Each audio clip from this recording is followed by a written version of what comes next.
அல்லாஹ் சொல்லுகிறான், நீங்கள் இப்படி உங்களுக்கு துன்பம் ஏற்பட்டதற்கு பின்பு, என்னிடத்திலே கரம் ஏந்தி துஆ கேட்டதற்கு பின்பு, உங்களுக்கு ரஹமத்தை நாம் சுவைக்க செய்ததற்கு பின்பு, நீங்கள் உங்கள் போக்கிலேயே போய்க் கொண்டிருக்கிறீர்களே, இது எல்லாவற்றையும் மலக்குமார்கள் பதிவு செய்தவாறு இருக்கிறார்கள்.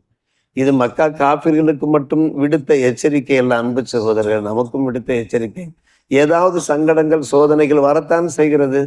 பல்வேறுபட்ட சோதனைகள், குடும்பத்துக்கு குடும்பம் சோதனைகள் வருகிறது, சங்கடங்கள் வருகின்றன.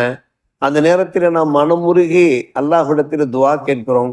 அல்லாஹ் நமக்கு விமோச்சனத்தை தருகிறான், ஈடேற்றத்தை தருகிறான், நல்ல சுகத்தை ஆரோக்கியத்தை தருகிறான்.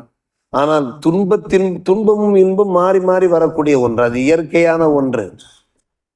துன்பத்தின் போதும் நாம் அல்லாஹ் நினைக்க வேண்டும். அந்த துன்பம் அகலும் போது இன்பமான ஒரு வாழ்க்கை வாழ்கிற போதும், ஒரு மகிழ்ச்சிகரமான வாழ்க்கை வாழ்கிற போதும் நாம் அல்லாஹ்வை ஒருபோதும் மறந்துவிடலாகாது.